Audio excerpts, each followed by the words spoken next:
Saludos a todos, sean cordialmente bienvenidos. Acá les habla el profesor Julio Barreto, médico psiquiatra, y pertenezco al staff de profesores de la Universidad de Oriente Núcleo Bolívar del Departamento de Salud Mental. Acá les traigo una breve revisión sobre la realización de la historia clínica psiquiátrica. No sin antes agradecer a SOCIEN, a la Sociedad Científica de Estudiantes de Medicina, especialmente de la UDO Bolívar, y a FELSOCEN, la Federación Latinoamericana de Sociedades Científicas de Estudiantes de Medicina. Ahora bien, comencemos. Antes de abordar a lo que corresponde la definición de la historia clínica, sí quisiera hacer mención de la entrevista psiquiátrica.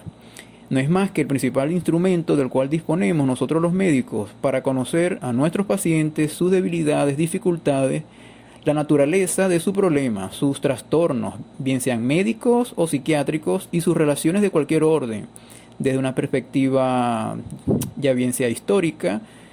¿Con qué fin? Bueno, finalmente con todo lo que podamos haber visto, observado, escuchado, la elaboración correcta del examen mental. Eso es lo que hace distinta la realización de esta historia clínica con el resto de las especialidades. Puedo aseverar que sin una buena entrevista es difícil llegar a realizar un diagnóstico adecuado. Ahora bien, la definición de historia clínica no es más que un documento médico-legal que contiene todos los datos psicopatobiológicos de un paciente, en el que consta en forma metódica, ordenada y detallada la narración de todos los sucesos acaecidos y comprobaciones realizadas por el médico o el equipo médico.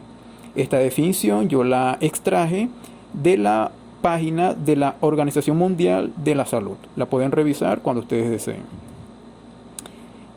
Continuando con los datos de identificación, lo que podemos observar acá en pantalla, la presentación de un número de historia clínica es fundamental. La fecha de evaluación, nombre, edad, sexo, lugar y fecha de nacimiento, estado civil, grado de instrucción, ocupación, religión, lugar de procedencia y algún teléfono de la persona o informante que esté acompañando si se trata de que este paciente esté siendo acompañado por una persona.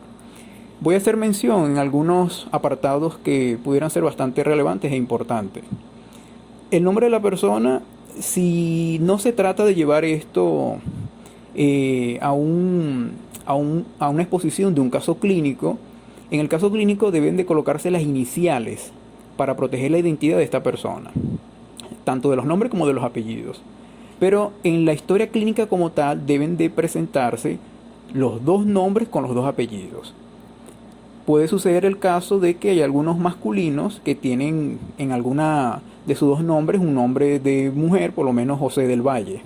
Y hay que especificar con más razón el sexo del paciente si se trata de un género masculino o de un género femenino. El lugar de nacimiento es importante porque hay algunas patologías que son propias o endémicas de una región o localización geográfica del país. El estado civil, ya que es un factor protector, si se encuentra en estado civil soltero, casado, viudo, divorciado, cuántas veces se ha divorciado, hablará pues a favor de la inestabilidad emocional quizá de esta persona. El grado de instrucción quiere decir el último grado académico alcanzado, y la ocupación. Algunos tienden a confundir esto, pero son entidades o tópicos totalmente distintos. El grado de instrucción, podemos dar un ejemplo. El señor que es arquitecto, pero no ejerce su arquitectura por ciertas limitantes, y él es taxista. Entonces, grado de instrucción, arquitecto. De ocupación, taxista. La religión es importantísimo, pero muy importantísimo en el área de psiquiatría. ¿Por qué? Porque muchas de las ideas o detonantes que pudiera conllevar al paciente tener, digamos, un trastorno cuadro psicótico, pudiera tener de un contenido en ese pensamiento místico religioso o de ideas delirantes místico religiosas. Y sí es bastante importante colocar esto, y sí ha cursado en cambiar de religión en otro. Eso también nos habla a favor de ciertas alteraciones, digamos, de su psiquis o de su arquitectura, topografía mental. El lugar de procedencia, como ya mencioné inicialmente, hay enfermedades que son endémicas. Por ejemplo, Si esta persona está llegando con un cuadro febril y también tiene ideas delirantes, podemos pensar de que el lugar de procedencia, si viene de una zona minera, pueda que esté cursando con un cuadro de malaria o de paludismo y no sabemos si ya hay un toque cerebral y esas ideas delirantes es por eso. Es saber indagar, es saber hacer una correcta anamnesis o entrevista para que podamos obtener adecuadamente todos los datos que queremos tener para la realización correcta de esta entrevista y de esta historia clínica. Un teléfono, por supuesto, importantísimo, a donde llamar en caso de emergencia y de los datos del informante. Continuando pues con el motivo de consulta, tenemos pues que este es un capítulo donde se describen brevemente las condiciones en que fue conducido o en las que se acudió espontáneamente al paciente al servicio. Y aquí hay un dato bastante importante, muchachos, porque yo siempre a manera personal, y la literatura también lo menciona, de que podemos consignar, es decir, escribir entre comillas, aquellas palabras textuales que describen los principales quejas, signos y síntomas de todo lo que ha proporcionado el paciente, como el informante, si lo hubiere. Si hubiera el informante, entonces coloquemos entre comillas aquellas palabras textuales, que lo tomemos de su verbatim. Entonces, en este motivo de consulta, acá en pantalla tenemos que es el hecho que motivó al paciente a concurrir al médico, que puede ser uno o pueden ser varios motivos de consulta. Seguidamente, en esta pantalla también tenemos la enfermedad actual, que no es más que la redacción de forma cronológica, detallada y secuencial de los signos y síntomas del cuadro clínico, desde el inicio de la enfermedad hasta el momento donde el paciente arriba a la consulta actual.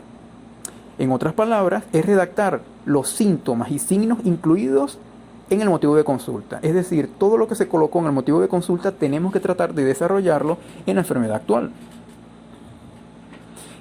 En el caso del familiograma o genitograma, que otros lo mencionan, es bueno realizar de manera gráfica el árbol genealógico o donde podemos ubicar al paciente en ese familiograma. Allí en pantalla podemos ver que el cuadrito que está enmarcado en negrilla, ese es el paciente que está siendo identificado, que podemos hacerlo de esa manera, podemos reencuadrar en negrilla, de esa manera podemos también señalar con una flecha como lo observamos allí, o ese cuadrito podemos rellenarlo totalmente en color negro.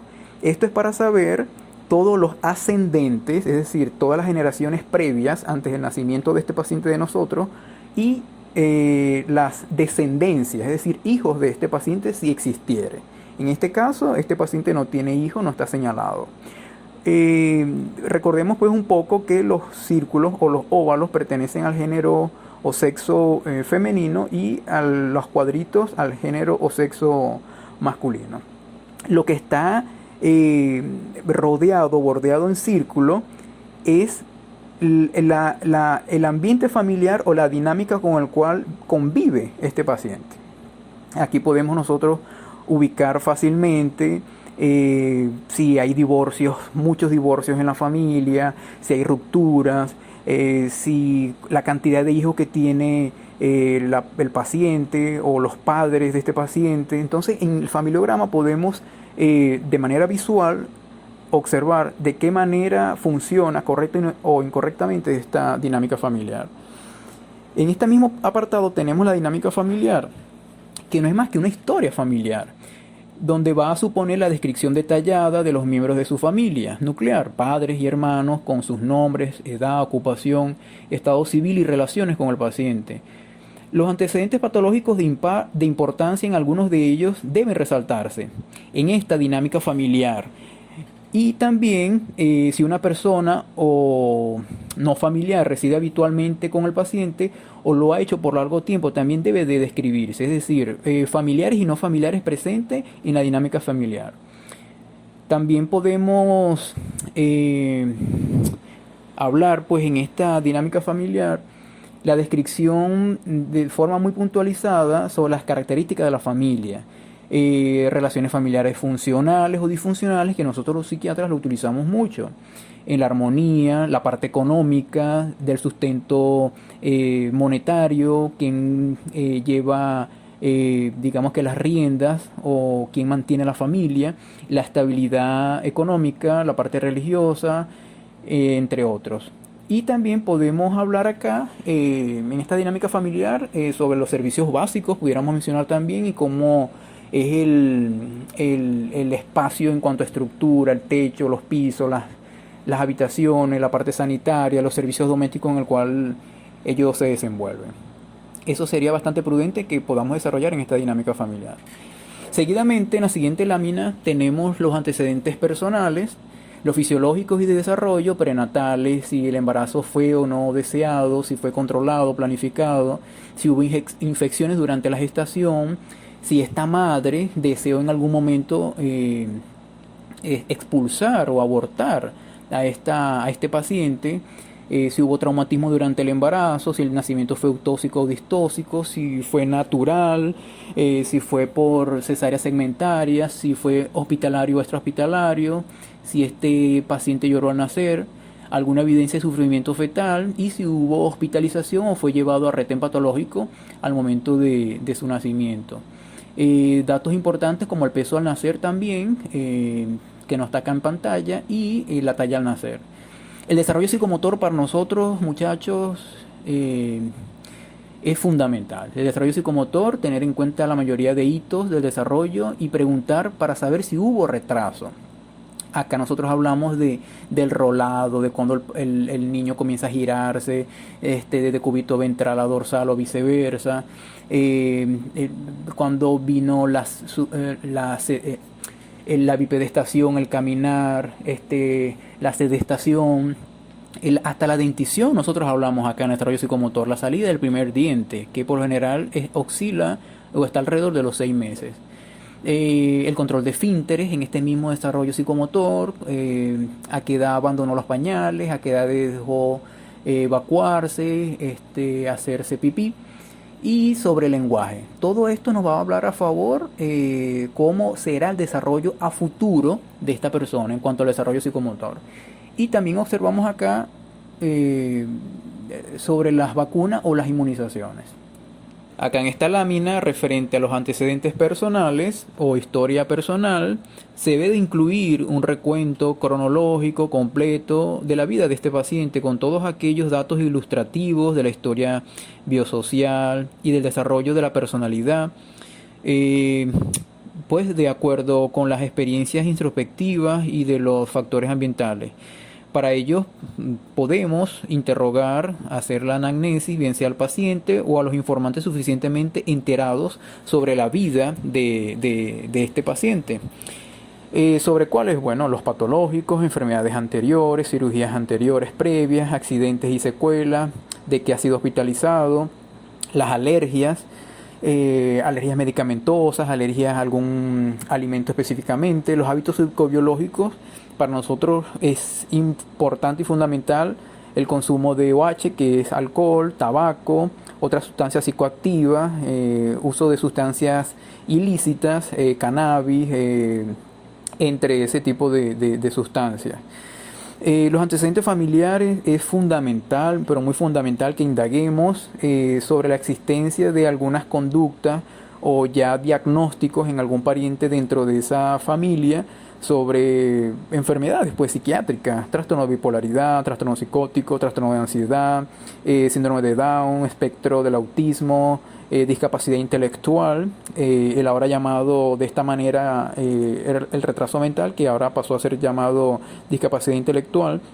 Eso es importante, que indaguemos entre los antecedentes familiares la existencia de patologías de la esfera psiquiátrica o psicológica. No necesariamente tienen que existir. Puede que este paciente que nos esté llegando a nosotros esté debutando. Ha pasado muchísimas veces que este paciente que está llegando a nosotros no tiene familias y hay momentos en que niegan todo tipo de patologías psiquiátricas en la familia. Entonces, esta persona está debutando en ser la primera de su generación en tener una patología psiquiátrica. Continuando pues con la personalidad premórbida en esta lámina, La personalidad premórbida, muchachos, a manera de resumen de lo que está allí en pantalla, es cómo era la persona o cómo era este paciente que nos está acudiendo a consulta antes de presentar los signos y síntomas de enfermedad. Describir su manera de ser, cómo era, la parte de estudio, sus ámbitos en su vida, su afectividad, si era triste, si era alegre, su compartir, sus respuestas emocionales, su actividad interpersonal, su control de los impulsos, su parte cognitiva. Es decir, describir cómo era esa persona antes de llegar a la consulta en ese instante con nosotros. También observamos acá sobre la académica y el aprendizaje. Esto también es muy pero muy fundamental y primordial para nosotros. La edad de ingreso al colegio, el rendimiento académico, las conductas presentadas, relaciones con sus pares, que son los niños de su misma edad, y con los profesores. Si hubo cambios en algún año, bien sea de institución a otro o de algún aspecto de su parte emocional o personalidad, preguntar por alguna razón que haya podido interferir con su rendimiento, mudanzas, duelos, fallecimientos, es decir, tratar de buscar explicación de algunos síntomas que asomaron en la esfera mental, para tratar de explicar el antes y el después.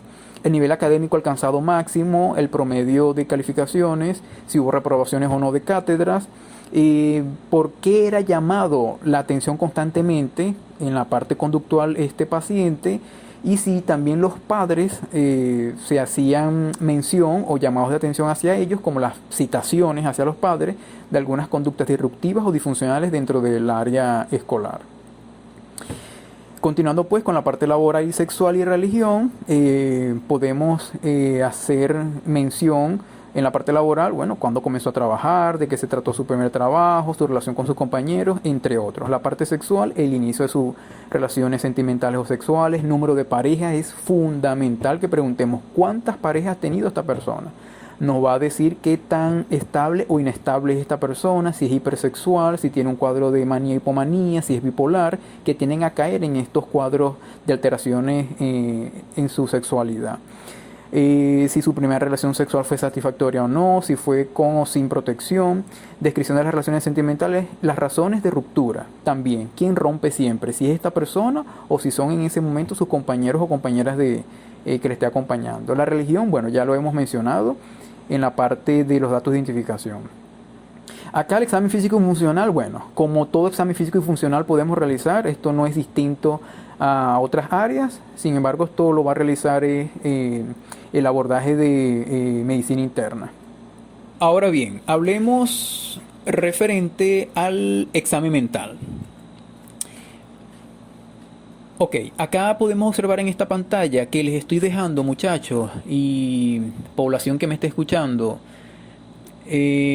una regla mnemotécnica o una mnemotecnia. Siempre los estudiantes de medicina, para realizar un más rápido abordaje de cualquier área, hay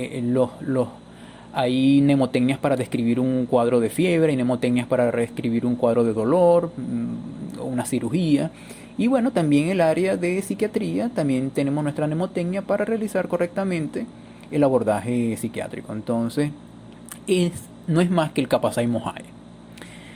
Cada una de esas letras tienen su explicación, comenzando pues con la conciencia. La conciencia para nosotros es fundamental, que tengamos un abordaje correcto en este paciente, que va desde lo más activo, es decir, desde el estado vigil, a lo más enlentecido, que es el estado comatoso. Entonces, en el estado de conciencia tenemos que describir si se encuentra vigil, si se encuentra con embotamiento, es decir, que si este paciente embotado se encuentra despierto, pero desorientado en tiempo y espacio. Si se encuentra somnoliento, este paciente tiene desorientación parcial en tiempo y espacio, pero con tendencia marcada al sueño, es decir, a quedarse dormido, pero despierta con facilidad. Seguidamente tenemos el estupor o el estado estuporoso. Es un paciente somnoliento, pero que necesita de estímulos enérgicos, bastante enérgicos, para poderse despertar brevemente e inmediatamente se queda dormido. Y está el estado comatoso, que es un estado de inconsciencia profundo, donde podemos concluir o inferir de que hay una disfunción encefálica grave y que por supuesto requiere de atención médica urgente. Entonces, en el estado de conciencia, de el estado vigil, embotamiento, somnoliento, estuporoso y comatoso. Seguidamente tenemos la A de aspecto, como ustedes observen al paciente al momento de llegar. Eso quiere decir su vestimenta, su aspecto de higiene, si está peinado o despeinado, si está descalzo, si tiene calzado, si está con mal olor, si tiene halitosis, si está muy sucio, si está desarreglado, si está desnudo. Esto es aspecto, describir la vestimenta principalmente y si usa accesorios, muchos accesorios o pocos accesorios. En cuanto a pensamiento, el pensamiento es bastante, pero bastante importante, ¿no? Digamos que son las características de su elaboración u origen, características de su curso y características de su contenido. Acá podemos hacer mención cuando el pensamiento está acelerado, que está quisíquico, o cuando el pensamiento está enlentecido, que es bradisíquico. El contenido de ese pensamiento, que son las ideas delirantes.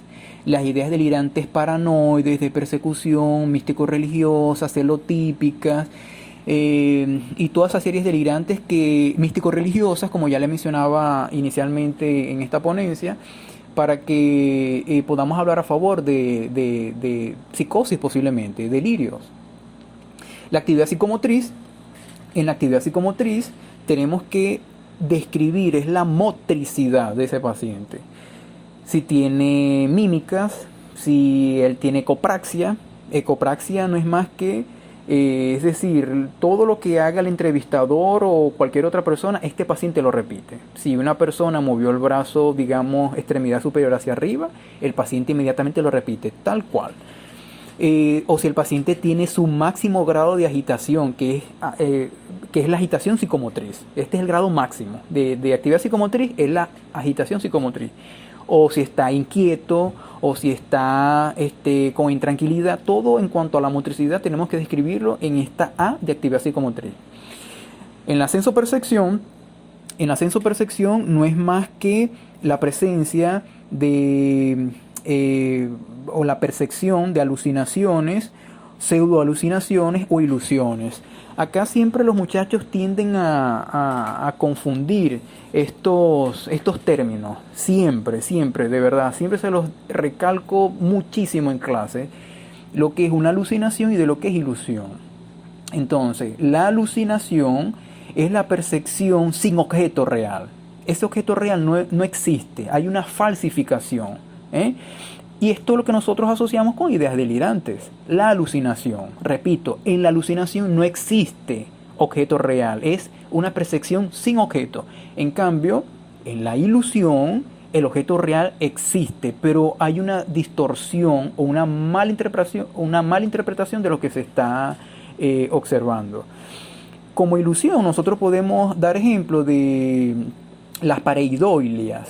Las pareidolias no son más que cuando observamos al cielo, a las nubes, nosotros le buscamos forma. Es decir, esa nube está allí, el objeto real existe, solamente que tu cerebro lo distorsiona y lo cambia, pero sigues percibiendo la nube como tal. Y también hago mención de la pseudoalucinación. A diferencia de las alucinaciones, en las alucinaciones es cuando por más intento que el especialista, en este caso nosotros los psiquiatras, querramos reducir esa alucinación con el debate, con la conversación con ese paciente, el paciente está totalmente convencido de que eso es así, que eso es irreductible y él cree eso como tal, así que nosotros no podemos reducirla. En cambio, en la pseudo alucinación el paciente duda de eso. Eso es lo que se llama una pseudo alucinación. En la alucinación el paciente lo cree, no hay forma de reducirla. En cambio, en la pseudo alucinación el paciente duda de ello. ¿Ok? Seguimos pues con la parte de la afectividad. La afectividad, cómo se encuentra anímicamente, afectivamente esa persona. Si se encuentra hostil, si está irritable, si está gritando, si está triste, si está al polo de la tristeza, si está al polo de la manía o hipomanía, si hay llanto resonante durante la entrevista, si pasa si tiene la habilidad afectiva, es decir, pasa de la eutimia al llanto fácil. Es decir, eutimia es el estado congruente de ánimo, es el estado normal de afectividad. Entonces la habilidad afectiva es pasar de esa eutimia al llanto fácil con facilidad. El insight, bueno, el insight es conciencia de enfermedad. Hay pacientes que por más síntomas que estén presentando dicen no tener nada, entonces ese paciente no tiene insight. En cuanto al MOHAI, que tenemos memoria, orientación, juicio, atención e intelecto, la memoria, bueno, nada, podemos hacer unos breves ejercicios con ese paciente que comió anoche, que desayunaste esta mañana, evaluar datos como qué día es hoy, cuántos años tienes, dime tu número de cédula de identidad, en cuanto a memoria, pues los datos de fijación y de evocación. La orientación no es más que indagar qué tan orientado está la persona en tiempo, espacio y persona. Es decir, que de hoy, dónde estamos, quién tú eres. El juicio o raciocinio para nosotros es importantísimo. Y no es más que la capacidad que tiene el paciente de tomar decisiones en el momento. Y le podemos hacer algún ejercicio breve, como por ejemplo, si estamos acá en este consultorio y las cortinas comenzaren a incendiarse o a tener candela, ¿qué harías tú en ese momento? Lo más lógico es, salgo corriendo, doctor. Tiene una capacidad de juicio y raciocinio indemne o adecuada. En otros casos, bueno, si respondes, me quedo viendo el incendio, doctor, oye, no te vas a quedar viendo el incendio porque tenemos que buscar ayuda y resguardarnos. La atención no es más pues que qué capacidad de prestar atención tiene ese paciente en ese momento contigo que lo estás indagando. Si está aproséxico, si está hiperproséxico, si está hipoproséxico o si está paraproséxico. Es decir, si pasa un avión, por ejemplo, por el techo de la estructura, el paciente busca dónde está ese ruido. Si suena un timbre del celular, el paciente gira. Si tocan la puerta, el paciente gira. Entonces es un paciente que posiblemente esté suspicaz y que esté paranoide. Indagar la atención en ese sentido, pues con los conceptos que le acabo de mencionar: aproxexia, hiperproxexia, hipoproxexia y paraproxexia.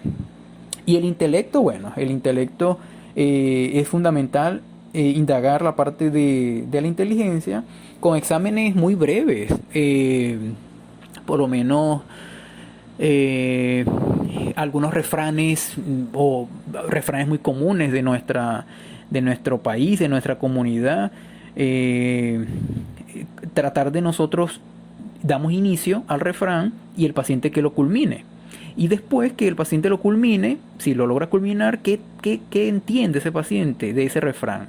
Ahí nosotros tenemos que hacer la habilidad de calcular el nivel intelectual actual. ¿Okay? Tenemos que tener ciertas destrezas para indagar la parte de la intelectualidad.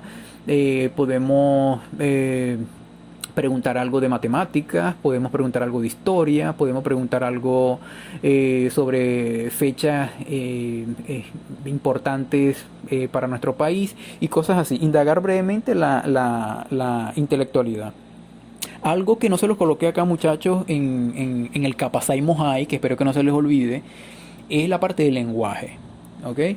La parte del lenguaje es bastante importante indagar sobre las características de su elaboración y características de la voz, un tono de voz bajo, un tono de voz alto, las características del lenguaje no verbal, que puede incluir la escritura, realizar un dibujo, en algunos casos pertinente, no siempre le vamos a solicitar que escriba o dibuje algo.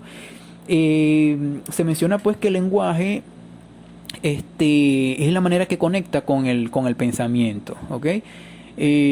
Uno es el reflejo del otro. Si el paciente tiene un pensamiento acelerado, es decir, taquipsíquico, cuando hable va a estar con un habla acelerada, es decir, va a estar taquilálico.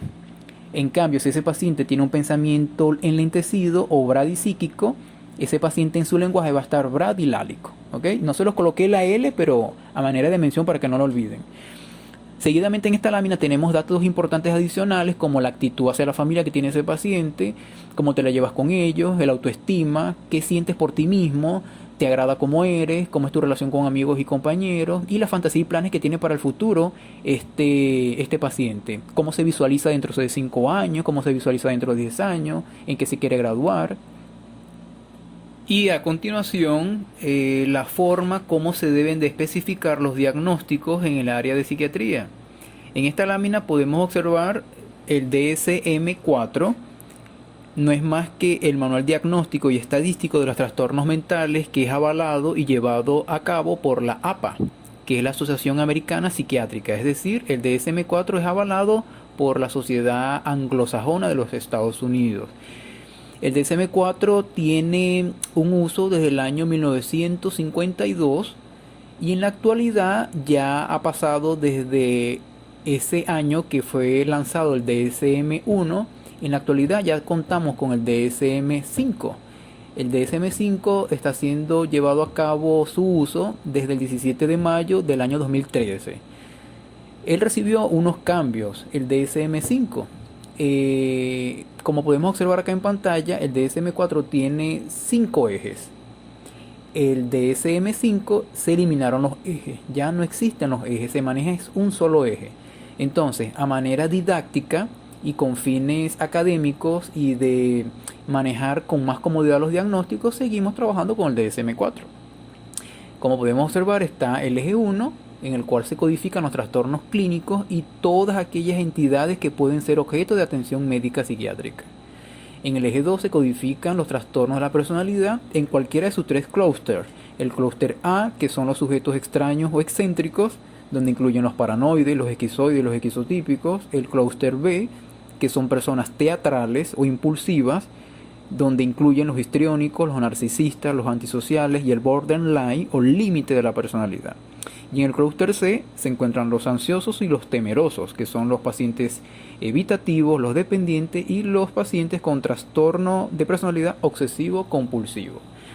También este eje 2 incluye el retraso mental, que hasta en este DSM-4 fue llamado retraso mental. En el DSM-5 se menciona como discapacidad intelectual en cualquiera de sus niveles, que pudieran ser limítrofe, leve, moderado, grave o profundo. Y también en el eje 2, los mecanismos de defensa psicológicos. En el eje 3 se incluyen las enfermedades médicas y los trastornos físicos cuando van acompañados de un trastorno mental. Es decir, acá se incluyen aquellas enfermedades médicas que tengan asociación con el eje 1. En el eje 4 se codifican los problemas ambientales y psicosociales que contribuyen con un trastorno. Los problemas relativos a normas y límites, los problemas relativos al hacinamiento, los problemas relativos a la economía, los problemas relativos a la alimentación, entre otros. En el eje 5 se incluye la opinión del clínico respecto del nivel de funcionamiento y de la actividad del paciente. Aquí nosotros manejamos una escala, que es la escala global, que va del 0 al 100. Mientras más bajito, más débil social y emocionalmente es la persona. Mientras más alto, más satisfactoria y más exitosa es. Como por ejemplo, nosotros nos manejamos y decimos el eje 0 al 10, tal puntaje, tal calificativo, moderadamente, livianamente funcional. Y mientras va subiendo en la escala y en rango, va mejorando la persona. Esto es para tener una noción de cómo funciona ese paciente en estas escalas. En esta lámina podemos observar la siguiente modalidad que podemos utilizar, que es el CIE-10. El CIE significa Código Internacional de Enfermedades, y a diferencia del DSM-4, que aquel lo maneja es la APA, este CIE-10 lo maneja es la OMS, es decir, la Organización Mundial de la Salud. Y también a diferencia del DSM-4, que maneja 5 ejes, el CIE-10 maneja 6 ejes. El eje 1, síndromes psiquiátricos clínicos. El 2, trastornos específicos del desarrollo. El 3, nivel intelectual. El 4, condiciones médicas. El 5, situaciones psicosociales. Y el 6, la evaluación global de la discapacidad psicosocial. ¿Ve? Este eje 6, si ustedes se pueden dar cuenta, es el eje 5 en el DSM-4. ¿Qué fue lo que pasó acá? Que en comparación al DSM-4, aquel eje 1 del DSM-4 acá fue dividido en dos, en eje 1 y en eje 2. Lo demás permanece igual.